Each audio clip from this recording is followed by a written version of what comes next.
여러분 오늘도 잘 견디고 계십니까? 뉴스파이터 김명준입니다. 오늘 전두환 씨가 광주 시민 앞에서 고개를 푹 숙였다고 합니다. 사과했냐고요? 그럴 리가요.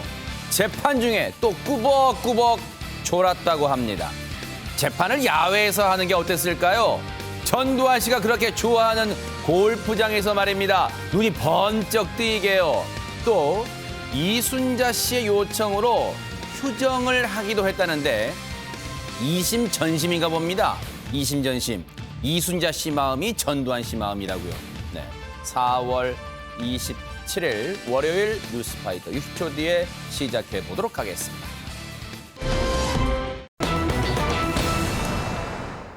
근 1년 만에 컴백입니다. 연예인 얘기냐고요? 아닙니다. 이 사람 얘긴데요. 영상으로 먼저 만나보시고 이어가 보도록 하겠습니다. 환상질서 파기자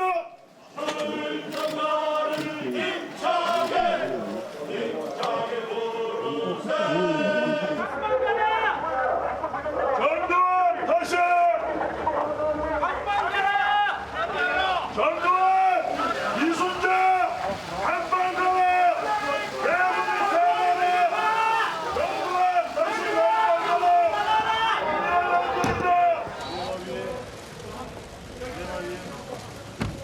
이렇게나 지은 죄가 많은데 왜 반성하지 않습니까?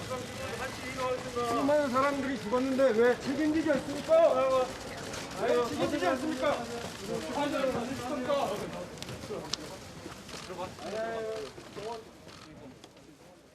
거의 모르는 사람이 없을 것 같습니다.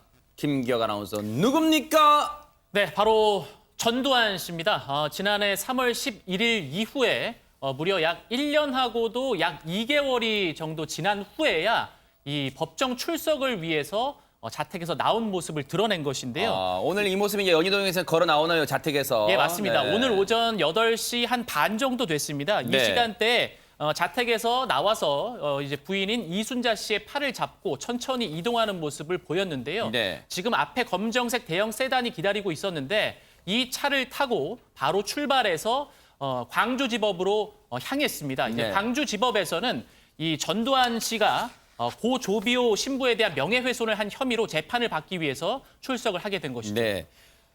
저 차량에 올라타기 위해서 연희동 자택에서 걸어 나온 시간은 8시 25분, 거의 8시 반쯤 됐다고 앞서 김기혁 아나운서가 설명드렸는데 최준봉 교수님, 예. 아침부터 저 연희동 집 자택 앞에는 뭐 엄청나게 시끄러웠다면서요? 시끄러웠습니다. 1시간 한 30분 전이죠. 그러니까 7시경부터 사람들이 그러니까 지지하는 측, 그다음에 비판하는 측 이렇게 양측으로 나뉘어서 집회를 열었고요. 네. 경찰이 이제 폴리스 라인도 치고 그리고 여기 들어오는 사람 기자들이든 아니면 집회에 참석한 사람이든 다 신분 확인했어요. 왜냐하면 혹시나 또 안 좋은 불상사가 일어날 돌발 수 있기 상황 때문에. 대비해서요. 그렇습니다. 네. 그래서 폴리스 라인 밖에서 지금 시위를 하는 모습 보이시죠? 그러니까 왼쪽에서는 전두환에 대해서 역사와 국민 앞에 무릎 꿇고 사죄해라 그렇게 네. 주장하고 전두환의 전 재산을 환수해라 네. 이런 주장을 했고 지지하는 사람들 입장에서는 광주에서 재판을 진행하는 것이 불공정하다. 망신주기 아니냐 이런 비판이 있었는데 네. 뭐 이제 어쨌든 경찰 입장은 자택 주변에서 혹시나 불상사가 일어나지 않도록 만약의 사태에 철저히 대비하는 모습을 보여줬다고 합니다. 네. 8시 25분쯤에 나와서 차를 타고 연희동에서 광주광역시로 갔는데 점심때쯤 광주에 도착했대요. 대략적인 시간이 거의 맞은 것 같아요. 자, 광주에 도착한 모습도 아울러 보시고 이어가 보도록 하겠습니다.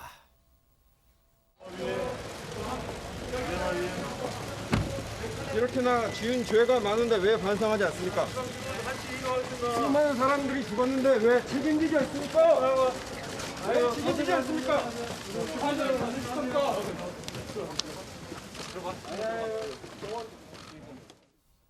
지금 광주지방법원에 도착한 시각이 낮 12시 19분. 그러니까 최재봉 교수님, 오늘은 별로 이 휴게소 같은 데 안 들렀나 봐요. 안 시간을 계산해 보니까. 예, 안 들린 걸로 알려지고 있어요. 네. 그래서 바로 광주지방법원으로 갔고요. 네. 또 지방법원 정문 쪽에서 이 5.18 관련된 시민사회단체들이 집회를 준비하고 있었거든요. 네. 그래서 물론 뭐 불상자가 생기지 않기 위해서 피켓만 들고 집회를 준비하고 있었는데 그걸 피해서 후문으로 들어갔어요. 아하. 그래서 이제 5.18 단체 시민들은 분통을 터뜨리죠. 정문이 아닌 후문으로 몰래 들어갔다. 이게 지금 논란이 되고 있고 네. 정문 쪽에는 사실 어떤 게 또 설치가 됐었냐면 전두환 씨가 수의복을 입고 무릎을 꿇은 채 포승줄에 묶여 있는 흉상 있지 않습니까? 그게 원래 광화문에 있었거든요. 네. 그거를 5.18 단체에서 이 정문으로 법원 정문으로 옮겨놨습니다. 그래서 네. 오시는 분들이 본인의 화가 난 부분들을 좀 풀시기 위해서 뿅망치라고 우리 보통 얘기하죠. 그걸로 이제 아하. 때리는 퍼포먼스도 있었는데 네. 지금 보시는 건 전두환 구속하라 저렇게 프랭카드 들고 정문에서 열심히 기다리고 있었는데 또 얌체같이 뒤로 가서 후문으로 들어갔다는 얘기가 있어서 시민사회단체들로부터 비난을 받고 있는 상황입니다. 그러네요. 뭐 법원 측도 그런 비판에 좀 시달렸던 것 같습니다. 왜 특혜 차원으로 후문으로 해주는 거냐, 들어가게 해주는 거냐, 이런 비판도 나왔을 것 같습니다. 그런데 사실은요, 왜 시간을 계산해 봤더니 서울에서 연희동에서 8시 반에 출발했을 것으로 추정되는 전두환 씨 일행, 전두환 씨가 12시 19분, 낮 12시 19분 광주지방법원 법정동에 도착했어요. 그럼 대략 따져서 4시간도 차 안 걸린 거잖아요. 8시 반에 출발했으니까 9시 반, 10시 반, 11시 반, 12시 반이 돼야지 4시간인데 4시간도 채 안 됐단 말이에요. 그러면 휴게소 안 들른 것 같다고 추정된다 말씀드렸죠. 왜? 1년 전에 광주지방법원에 출석할 때 그때는 중간에 휴게소를 들렀어요. 그때 이런 모습을 당했습니다. 한번 보시고 자 저희가 이어가 볼 텐데 나중에 그림 들어오면 알려주세요. 자 그런데 박성민 변호사님 앞서 좀 이 자택에서 나올 때 보면은 글쎄 어떻게 정정합니까? 어떻습니까 지금? 외부에서 보기에는 상당히 정정해 보입니다. 이 전두환 씨의 경우에는 이 사건 재판의 첫 길, 이름, 주소 등을 확인하는 인정신문 기일에만 출석하고 그동안 건강상의 이유를 들어서 불수석 사유서를 제출하고 출석을 하지 않아 왔습니다. 물론 피고인이 건강상의 이유로 출정할 수 없을 때에는 의사의 의견을 들어서 재판부가 공판 절차, 즉 재판 자체를 정지시킬 수가 있습니다. 그렇지만 최근에 새롭게 바뀐 재판부가 그 사유에 해당하지 않는다고 판단한 것 같습니다. 불출석 허가를 취소하게 되는데 이에 전 씨가 출석하겠다는 의사를 밝히면서 다만 부인 이순자 씨를 신뢰관계에 있는 자로서 동석하게 해달라고 요청하기에 이르렀습니다. 네. 법원에 이제 도착하니까 김은미 팀장님 뭐 기다렸다는 듯이 취재진들이 뭐 여러 가지 질문을 했어요. 근데 별로 일절 답은 안 하고 갔습니다. 그렇습니다. 그 전두환 씨가 답을 안 했는데요. 취재진들이 뭐라고 물어봤냐면 왜 죄를 저지르고도 반성하지 않을 거냐. 또 뭐 소문도 많은 사람이 죽었는데 왜 책임지지 않느냐. 또는 사죄하지 않을 거냐라고 말을 했는데도 불구하고 무법부답으로 갔을 거예요. 아마 본인 생각에는 느꼈을 겁니다. 네. 아, 인생 새옹심하라고. 그런데 작년에도 이제 경호원 제지받고 이제 그 기자들이 물어봤는데 뭐라고 했냐면 발포 명령을 부인하는 거냐고 물어봤을 때 그 전두환 씨가 소리쳤습니다. 왜 이래? 이런 말을. 근데 이번에는 소리도 치지도 않고 거기 답변하지도 않고 그냥 묵묵부답으로 재판장에 들어갔어요. 네. 아마 본인이 밖으로 입밖에 다른 말을 냈을 경우에 오히려 본인이 피해를 볼 것이라 생각했는지 모르지만 아무런 말도 없이 그냥 침묵으로 일관했습니다. 네. 이거 왜 이래? 했던 작년의 모습도 기억나는데 저희가 또 들어온 대로 보여드릴게요. 보여드릴까요? 궁금하시죠? 작년에 법정 광주지방법원 도착했을 때 작년 모습 한번 보시고 이어가 보도록 하겠습니다. 혐의를 인정하십니까? 발포 명령 부인합니까? 대통령이 한 말씀 해주시죠. 광주 시민들에게 사과하실 생각 없으세요? 이거 왜 이래? 기자에게 이제 신경질적인 반응도 보였습니다. 그런데 진짜 전두환 씨보다 먼저 도착한 다른 전두환도 있다는데 누굽니까 대체? 장유미 변호사님. 그렇습니다. 실제 전두환 씨보다 먼저 법원에 도착한 것이 바로 수의를 입고 무릎 꿇은 전두환 흉상이었습니다. 바로 이제 무릎 꿇은 전두환 동상은요. 그 12.12 군사 쿠데타 40주년을 맞아가지고 바로 작년이죠. 2019년 2월경에 제작이 완료된 바로 동상인데요. 아까 교수님 말씀처럼 광화문에 이제 전시가 되어 있다가 법원에 오늘 도착하기 전까지는 옛 전남도청 앞이죠. 바로 광주 금 용란로에 설치가 돼 있었습니다. 하지만 이 유가족 단체 등이 이 흉상을 법원 앞으로 옮겨가지고 이 앞에서 뿅망치로 두들기거나 뭐 코를 잡아 비틀거나 뭐 발로 차는 등 이런 퍼포먼스가 오늘 진행됐다고 합니다. 네. 지금 저 울분 오죽하면 그러겠습니까? 보세요. 유족분인 걸 추정되는데요. 저 뿅망치로 전두환 씨 동상 보세요. 저렇게 울분 저래도 안 풀리잖아요. 근데 오죽하면 저러시겠습니까? 그 원통한 상황 한번 보시고 이어가 보도록 하겠습니다.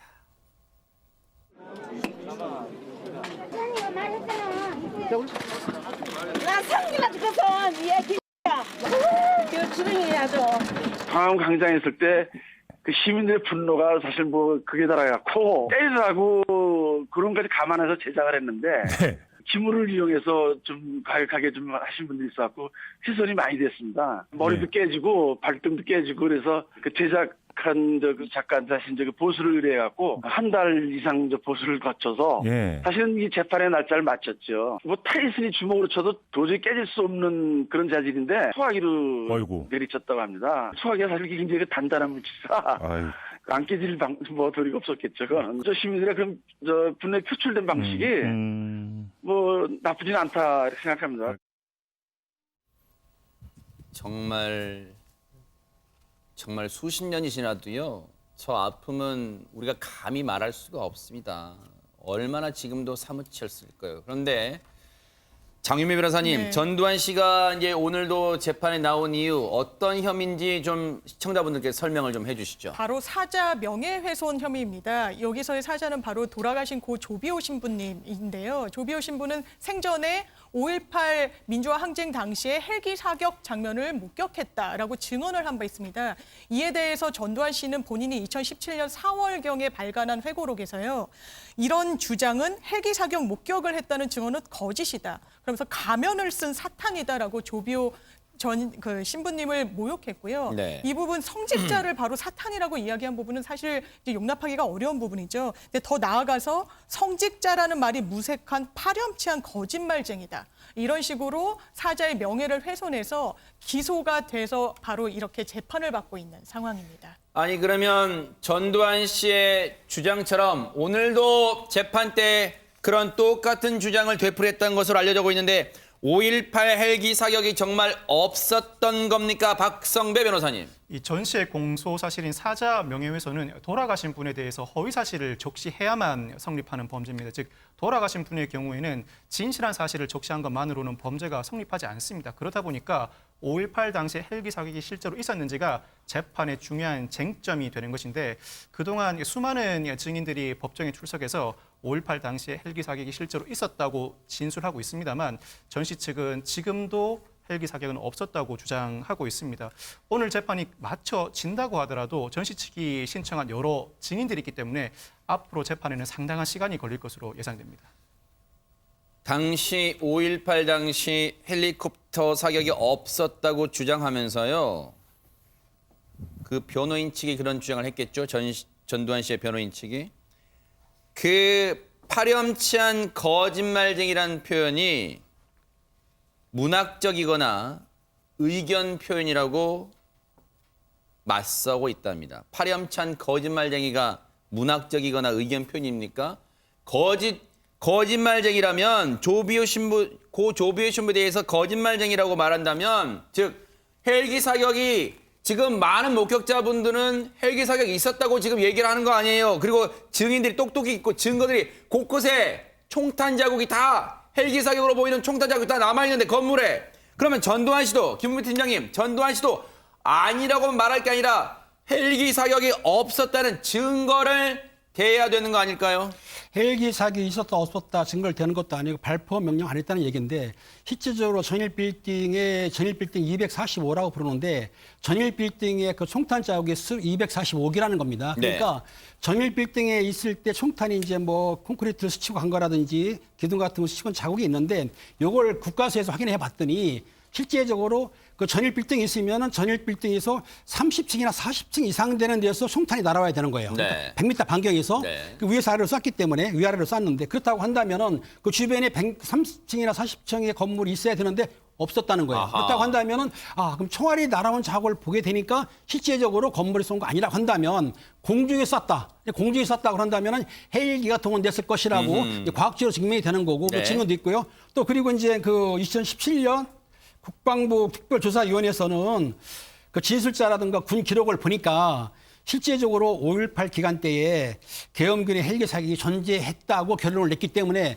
이런 증거라든지 목격자라든가 증언을 봐서는 실제적으로 헬기 사격이 있었다고 그 법원에서는 판정을 하고 있지만 전두환 씨는 여기에 대해서 아니라고 계속 부인하고 있는 거죠. 지금 자막 보이시죠? 국립과학수사연구원은 저 탄은으로 볼 때 헬기가 당시에 일정 고도를 유지한 채 총탄을 쏜 걸로 보인다고 결론을 냈는데도 전두환 씨와 전두환 씨 측 변호인은 아니라는 거예요.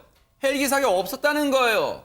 그런 명령 내린 적도 없다는 거예요. 그런데 그렇게 기억력이 좋은 당시에 30년 전도 더 된 일을 지금 기억하는 거잖아요. 그런데 그동안 재판에 못 나온다고 했던 전두환 씨, 그 이유가 뭐였습니까? 바로 알츠하이머란 이유를 댔어요. 그런데 이건 정말 잘하더군요. 관련 영상 보시고 이어가 보도록 하겠습니다. 우리 광주 5.18 학살 책임에 대해서 한 말씀 해주시죠.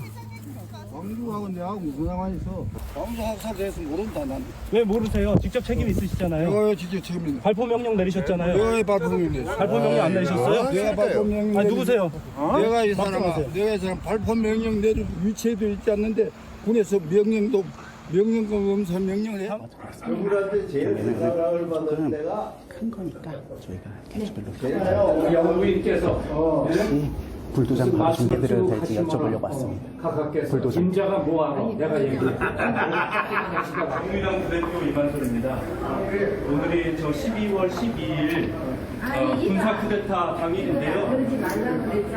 오늘 이렇게 근신하고 자중하셔야 될 날을 이렇게 축하 기념회를 이러시면 안 되죠. 아니 그러지 말라고 내가 아까 그랬지. 누구냐?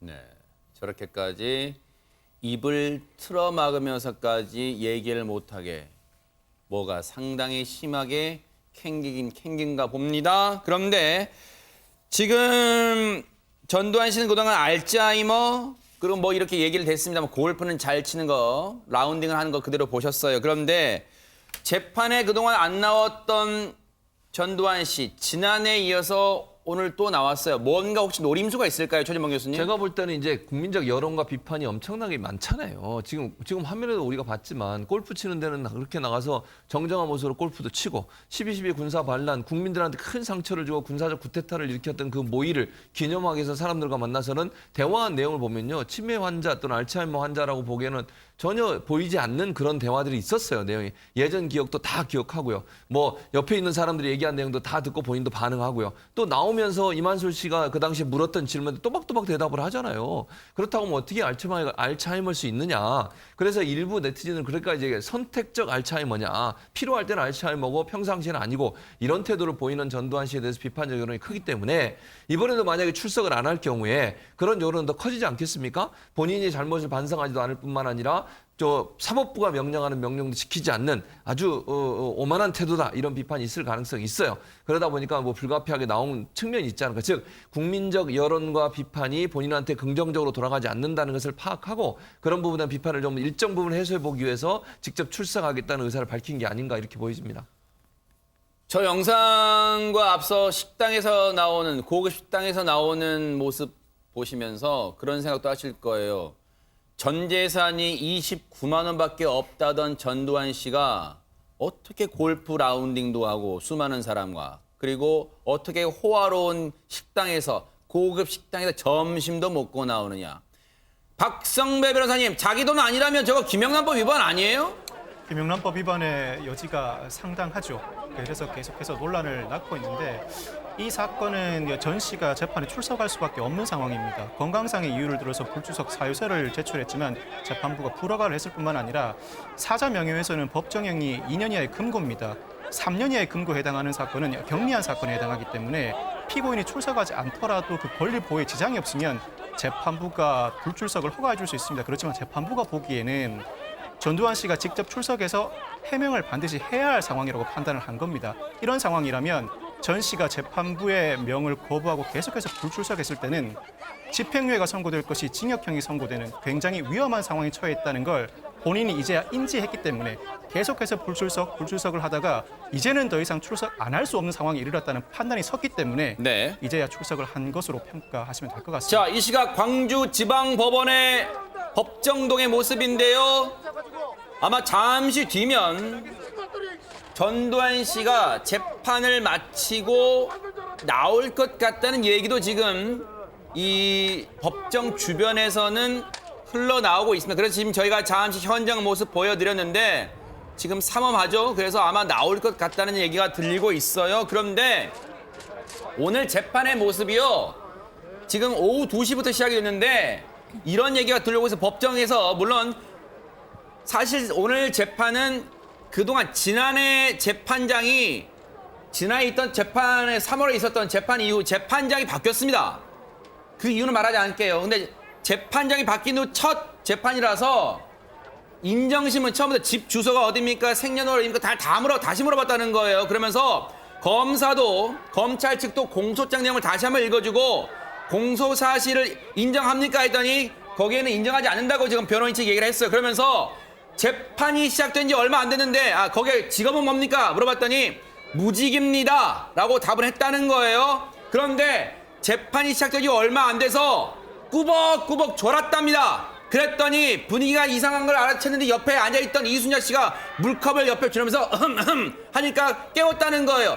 최진봉 교수님, 이게 반성하는 모습이 눈꽃만큼이라도 있습니까? 없는 거죠. 전두환 씨는 지금까지도요. 저기 나와서 대답하는데 뭐 모르고 있다. 이것도 저는 반성의 의미가 전혀 없다고 생각해요. 전두환 씨는 지금 현재 모든 걸 부인하면서 본인의 책임이 아니라고 얘기하고 있지 않습니까?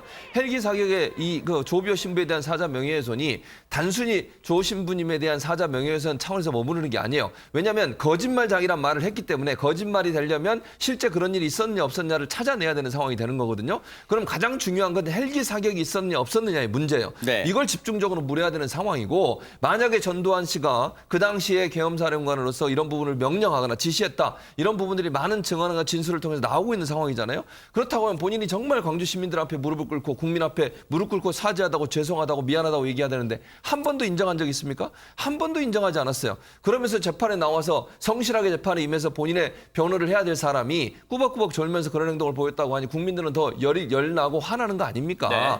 광주 시민들이 저런 소리 들으면 얼마나 화가 나겠습니까? 네. 광주 시민들을 능멸하는 것이고 정말 가슴에 또다시 대못을 네. 박는 일인데 네. 저런 행동을 하는 전두환 씨에게 정말 선처는 있어서 안 됩니다. 네. 있는 그대로 본인이 책임져야 될 부분을 책임지게 만드는 것이 필요하다고 생각합니다. 오늘 재판에서는요. 피고인 전두환 씨를 배려해준 대목이 곳곳에 있습니다. 귀가 잘 안 들린다고 해가지고 이 재판장의 질문을 잘 들리게 하기 위해서 헤드셋도 제공을 했다는 거예요. 헤드셋을 제공해서 이제 재판장의 질문 이렇게 들리게 했는데 그마저도 잘 안 들리는 듯한 태도를 취했다는 거예요. 그래서 옆에 있던 이순자 씨가 귀갯말로 재판장의 질문 요지를 또 전해주는 모습도 포착이 됐다는데 이게 어떻게 포착이 됐냐? 여러분 아시죠?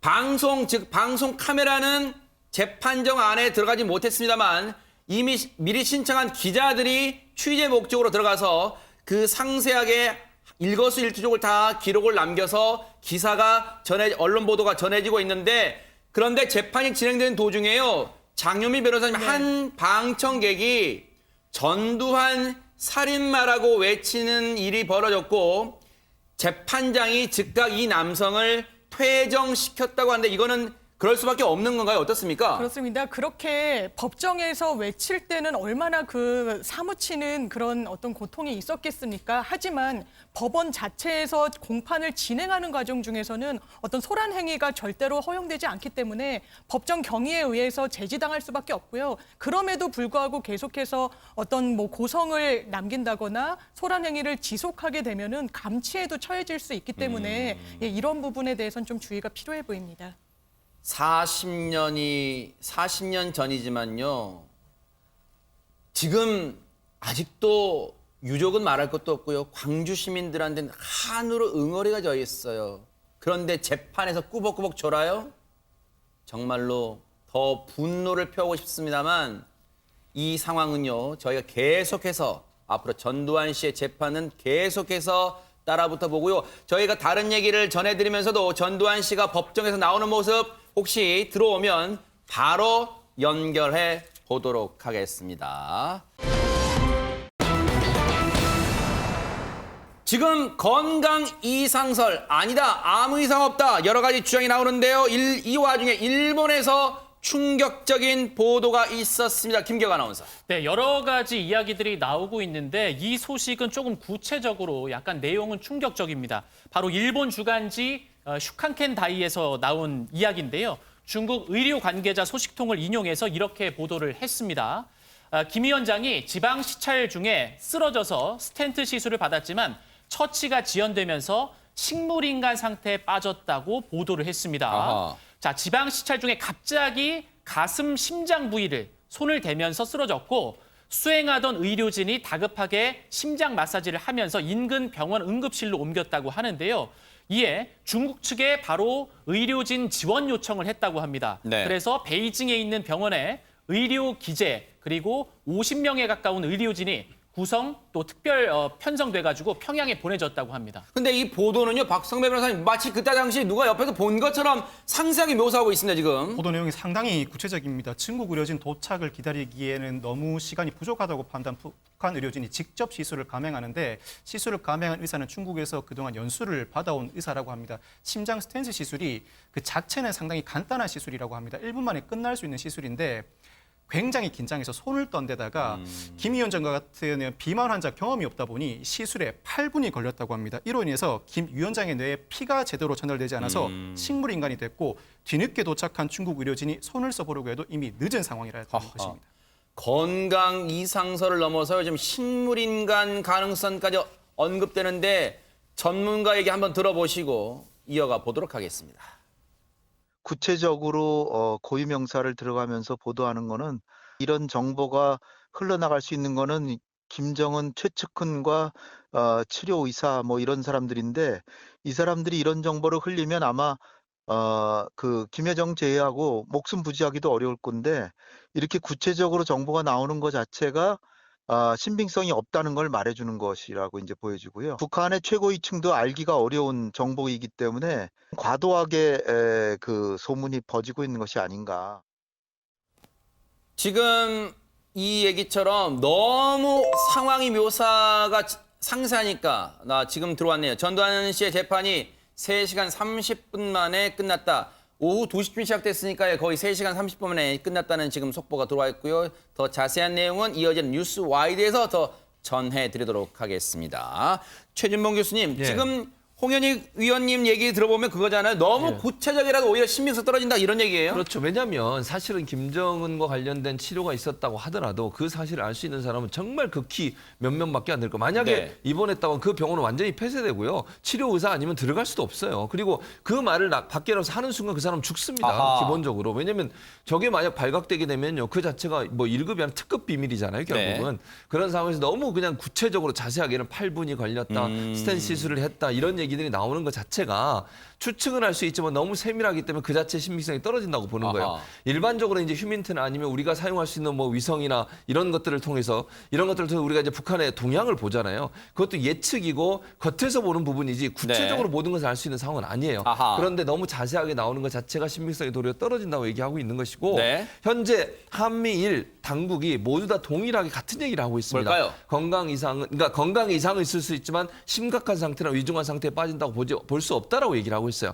근데 이 세 나라가 모든 가능한 자원을 동원해서 다 지금 감시를 하고 있는 거잖아요. 네. 이런 상황에서 삼국이 동일한 메시지를 내고 있다는 것은 중태에 빠졌다거나 아니면 사망에 이르렀다거나 아주 심각한 상태라고 보기는 아직은 아하. 어렵다라고 하는 것이 전반적인 해석입니다. 이런 가운데 김정은 위원장의 원산 체류설이 계속해서 나오고 있습니다. 장윤미 변호사님. 그렇습니다. 인공위성 사진을 분석한 결과 그 원산 별장에 바로 인근에 전용 열차가 서 있는 그 특별 열차역이 있는데 거기에 계속해서 그 전용 열차가 있다는 겁니다. 그렇기 때문에 원산에 계속 머물고 있는 거 아니겠느냐 이런 계속 보도가 나오고 있고요. 대북 전문 매체죠. 38노스에서도 15일에서 21일 사이에 바로 이 전용 열차가 도착을 해서 아직까지 머물고 있다. 이런 보도를 내놓고 있습니다. 네. 저렇게 위성 지도까지, 위성 사진까지 제시하면서 뭔가 이곳에 지금 전용 열차가 있기 때문에 전용 열차는 북한에서 한 사람만 타는 거잖아요. 그래서 김정은 위원장이 여기 있는 거 아니겠느냐. 그런데 이런 가운데 최근 북한 매체가요. 김정은 위원장의 행보를 언급하기 시작했습니다. 들어보시고 이어가 보도록 하겠습니다. 경애하는 원수님께서는 이웃사는 군중들 속에서 어린 아이를 안고 있는 여성을 보시고 아이를 다독여 주셨습니다. 그래서 병치료를 잘하라고 이렇게 말씀하시고 병원 일꾼들에게 아이를 잘 치료해 주라고 이렇게 당부하셨습니다.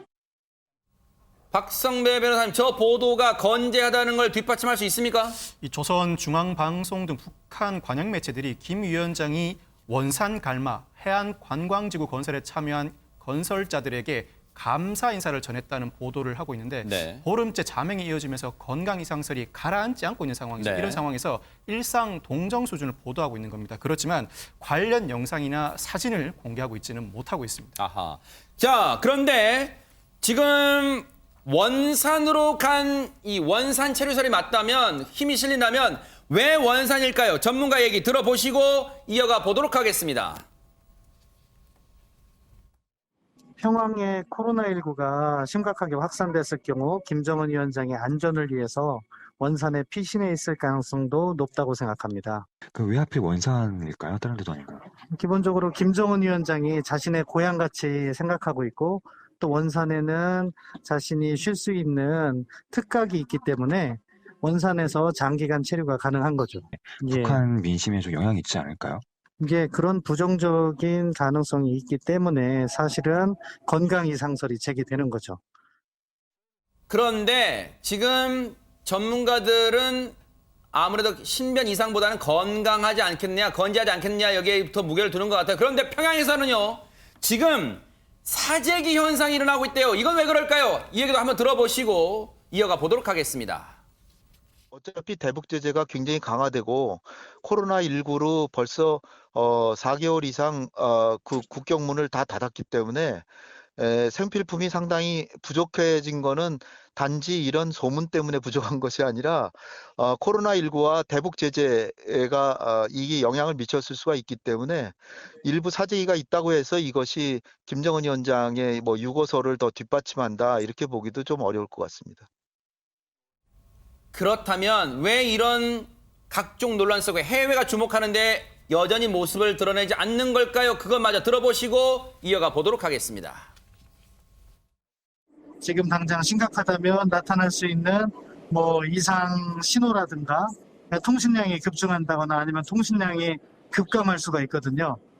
그러한 모습이 없다는 것은 일단 김정은 위원장이 아주 심각한 상황은 아닐 가능성이 있다.